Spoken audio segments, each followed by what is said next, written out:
This week on Jerusalem Dateline, a trip to the front lines of Israel's battle with Hamas. What do Israeli soldiers face? Plus, Israeli Prime Minister Benjamin Netanyahu makes an unusual offer to Iran. And the Balm of Gilead, an ancient biblical plant revived. And digging the Bible in Israel's first capital, Shiloh. Hello and welcome to this edition of Jerusalem Dateline. I'm Chris Mitchell.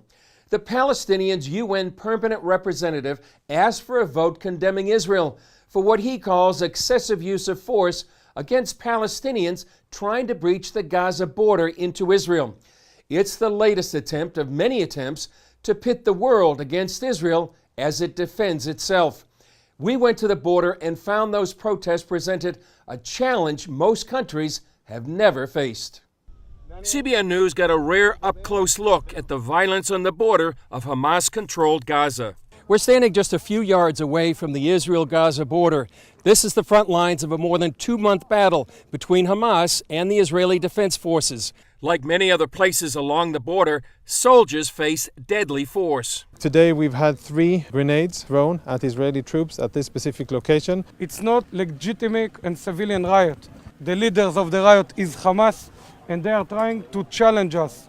This frontline commander said the IDF faces daunting military challenges defending its border. If you take civilians and you put between them people to throw grenades and you put between them women and children, then you make us challenge all the time. But we have the rules of engagement. Those rules include dropping leaflets the day before an expected demonstration warning Gazans to stay away from the fence. The next day they used loudspeakers to keep people away.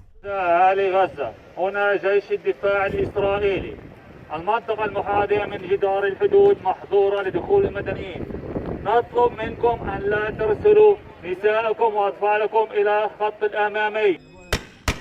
Then they shoot tear gas for those who approach the fence. And after that, only shooting in the air. Or if they will try to cross the fence with using of cutters, using of burning tires, there will be no choice and they will have to shoot with snipers to the foot. And that's what we do before we use lethal weapon. He says their priority is protecting Israelis.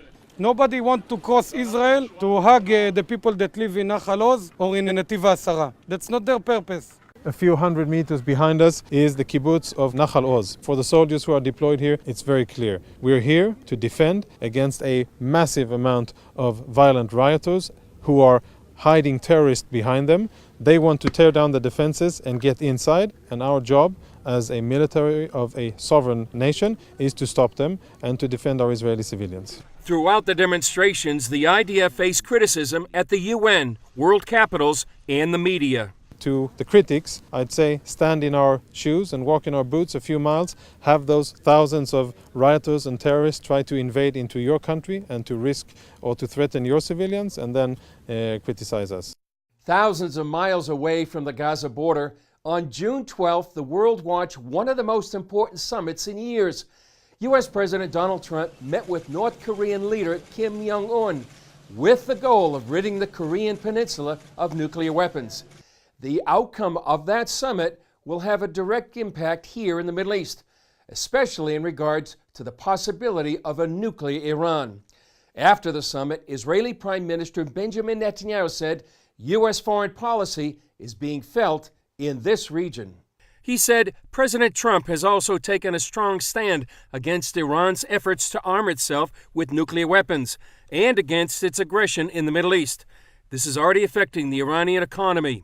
President Trump's policy is an important development for Israel, the region, and the entire world. Netanyahu also referred to another development in Iran, its worst drought in 50 years. And that means millions of Iranians face water shortages unless something changes. And Netanyahu says Israel stands ready to help. It's an annual ritual since Ayatollah Khomeini took control in 1979. On Erad's Quds, or Jerusalem Day, thousands marched shouting "Death to Israel" while burning U.S. and Israeli flags and parading effigies of Prime Minister Benjamin Netanyahu. It's just more evidence of Iran's goal to destroy Israel. In the midst of all that hate, Prime Minister Netanyahu spoke directly to the Iranian people. Today I'm going to make an unprecedented offer to Iran. It relates to water. The Iranian people are victims of a cruel and tyrannical regime that denies them vital water. Israel stands with the people of Iran, and that is why I want to help save countless Iranian lives. Here's how. Iran's meteorological organization says that nearly 96% of Iran suffers from some levels of drought.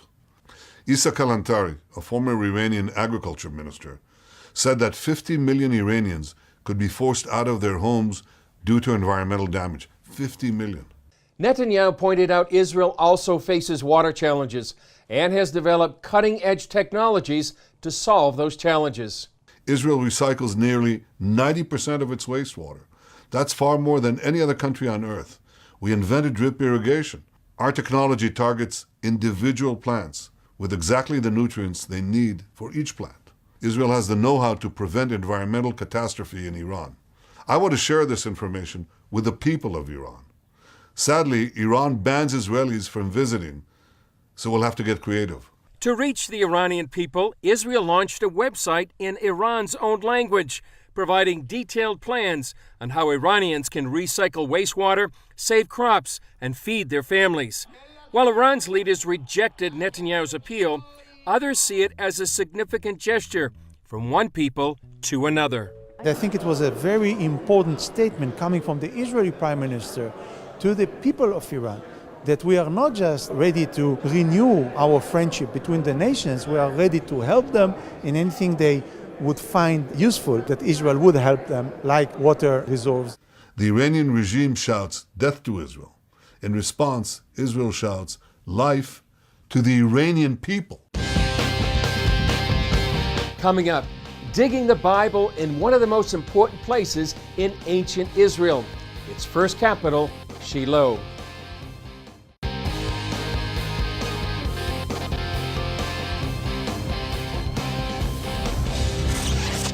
Recently, we visited one of the most important places in ancient Israel, its first capital, Shiloh.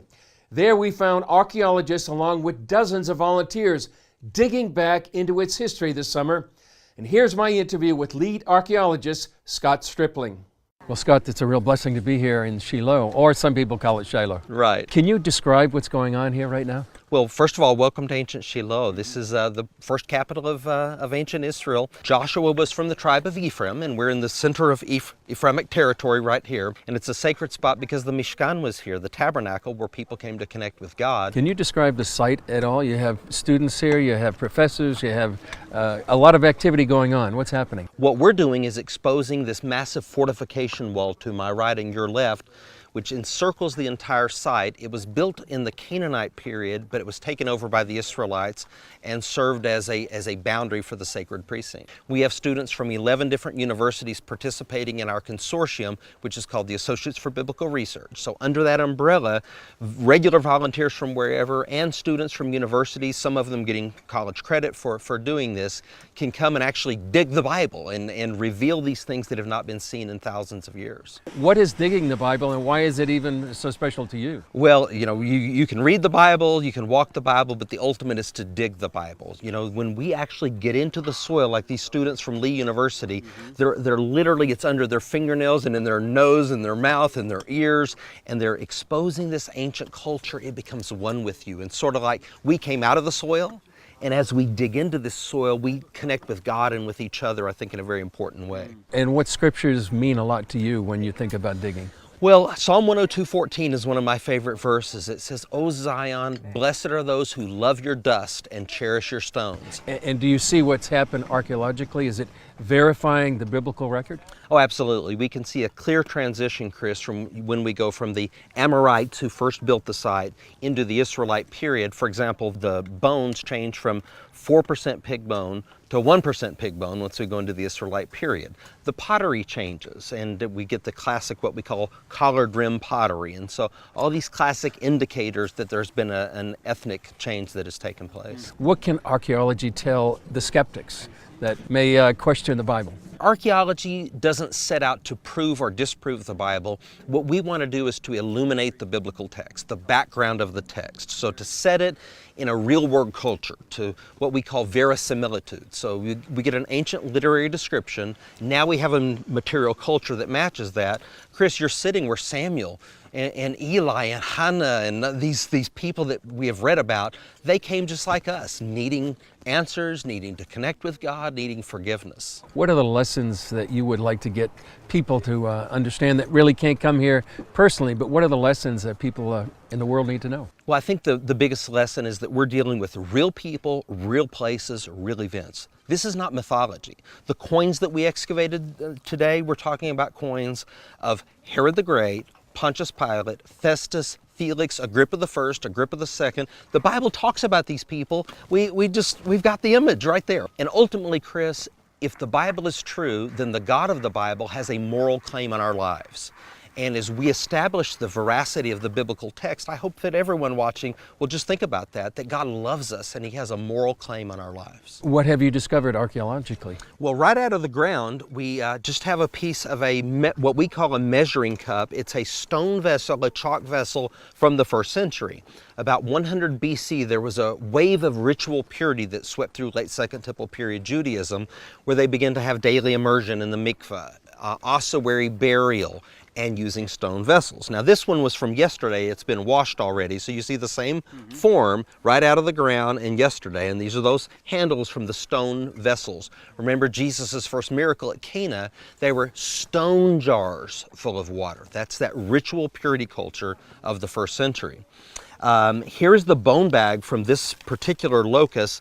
So each one of these bones will be analyzed by our zoo archaeologist. The anthropologist does our human bones, the zoo archaeologist the animal bones. So we know each single bone, the animal that it came from, so we understand their diet. We do flotation, so we get seeds, and so we know what they were eating, what their daily life was like. And of course, a big part of what we do is pottery. So we can see this is just from one locus here this morning, a tremendous amount of pottery. And we date it using these diagnostic pieces. So this is from the Roman period, New Testament period. As they're going down, they're going to get all the way through the Iron Age, the period of the Tabernacle, and then all the way down into the Amorite period, which preceded it. So we want to see that transition between those periods with clear stratigraphy. So by the pottery, you can see exactly you can find the particular age it was. That's right. The rims evert or they invert. The inclusions, like turn that one over, you can see the size of the grit in here. That's indicative of a certain time period as well. The type of wear, the wheel markings are a little bit different. Just like your great-grandmother's pottery is different from your pottery that you're using today. And once we learn the pottery, then we can use it as our primary means of dating. And for me, that's good stuff. And I think your viewers will think it is too. Up next, one farmer revives Israel's ancient plant, the balm of Gilead, when we come back.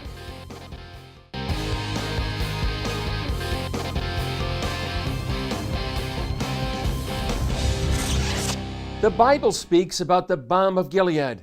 It was a real plant in the ancient Holy Land, used in medicine, cosmetics, and even for worship in the Jewish temple. Now, a modern-day Israeli farmer is reviving that biblical agriculture along with frankincense and myrrh.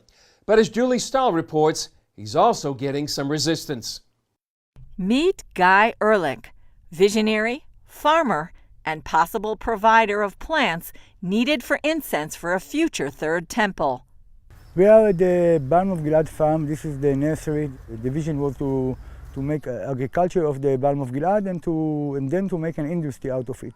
Ehrlich is still in the early stages, but already he's helping turn the desert green on a tract of land near the Dead Sea and Jericho. Along the years, I built a collection of rare biblical and medical and perfume plants, and I understood that there are some more very interesting plants in my collection that have a huge potential to benefit humanity. It started with the balsamone tree, better known as the balm of Gilead. For 1,000 years, ancient Hebrew farmers at the Dead Sea were the only ones in the world known to cultivate this exotic plant, using it for medicinal and cosmetic purposes. Now Ehrlich's biotech venture is reviving that trade and more. He knew how to make out of it one of the most important medication of the ancient world, a perfume that was considered to be the best perfume in the Roman Empire. It serves as the fifth ingredient of the incense of the Holy Temple, and since the Second Temple period, it serves as the anointing oil of the kings of Israel. At the 6th century, it disappeared from here together with the Jewish people. Ehrlich got his first plant from a shoot that was smuggled by a German scientist out of Saudi Arabia and brought to Israel. Oddly enough, the plants he grows are thriving in the intense heat and salty soil on the shores of the Dead Sea.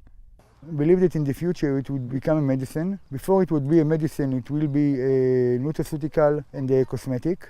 Before or after it might serve as the first ingredient of the incense of the temple. Ehrlich has 6 acres of balm of Gilead trees so far and another 5,000 plants ready to be planted. Right now I'm the only and the biggest balm of Gilead farmer in the world. The resin from the bark, the berries, and the leaves of the balm of Gilead can all be used, and each has a different fragrance and properties. Ehrlich also grows frankincense on his plantation. This is my second baby after the balm of Gilead. I started with the vision of bringing back the balm of Gilead to the shores of the Dead Sea, but after a few years I understood that I have some other very interesting plants in my collection, and nowadays I have a team of plants that I want to make into products. There are more than 20 varieties of frankincense, but this is the one from the Bible, and it's considered an endangered species. This is the frankincense of the Holy Temple.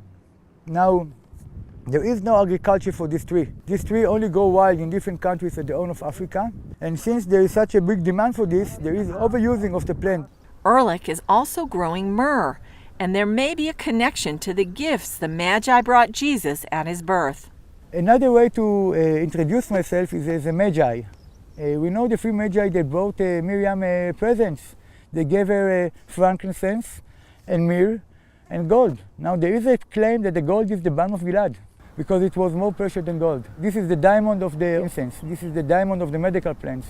Ehrlich, who describes himself as a man of faith but not religious, is also growing a number of other plants needed to make the incense for the temple. That has caught the attention of some religious Jews who would like to see a 3rd temple built in Jerusalem. I definitely didn't thought that I'm going to serve the temple, and I was surprised from the amount of temple fans that came to visit me. When Rabbi Ariel was here, I told him that I'll be more than happy to supply the incense for the temple, and I'll do my best to be ready with the incense till the temple would be here. But I told him that I'm not going to build him a temple. But despite his excitement over his team of plants, Ehrlich has also had some big challenges. His plantation is in biblical Judea, known to the world as the West Bank, and that has scared off an American company who partnered with Ehrlich for years. One reason? Backlash from BDS, the anti-Israel boycott, divestment, and sanctions movement. I'm sorry for this company that they surrendered for this wicked movement, but what can I do about it? I can only fight it by succeeding without them. He's had to dismiss his Israeli and Palestinian workers and rely on volunteers like Kinneret and her friends, who spent a week here, among other things, pulling weeds. If this is what we can do to help, this is what we could do to make the world better at the end, so this is our job. The setback isn't stopping Ehrlich. His goal is to start a research and development center for medical plants that he hopes will benefit the area and the region. And, as the Bible says, make the desert bloom. Julie Stahl, CBN News, Balm of Gilead Farm at the Dead Sea. Coming up, helping a new immigrant family survive and thrive in their new homeland.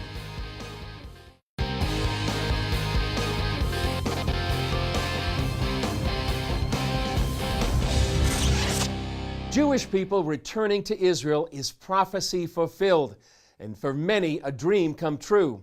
But oftentimes, the struggles of starting a new life in a new land can be overwhelming. And that's what happened to Alex and Diane. When they had no food and ran out of money, they didn't know what to do. And that's when CBN stepped in to help.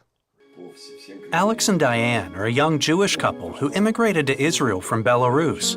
They told me it was their dream to come to the Promised Land to build a better life for their 2 children. We felt a calling for many years to make our home in Israel, and I believed that it would be the best place for our family. Belarus is very low income and there aren't many opportunities. I wanted my children to have the best chance at life, and I knew Israel held that for them, but still we have struggled. Alex expected to find a job right away in Israel, but weeks passed and the family's savings dwindled. Soon they went into debt just buying food. It got to the point where we didn't have anything. We were in crisis. I felt like I failed my family, and it was horrible. It was very difficult for my husband because I knew he was doing everything he could to take care of us. We never owed money before, and we never had to ask for help. We had no idea what to do. Then Diane met someone who told her about CBN Israel. We started giving the family food and diapers. We also taught them how to manage their finances in Israel.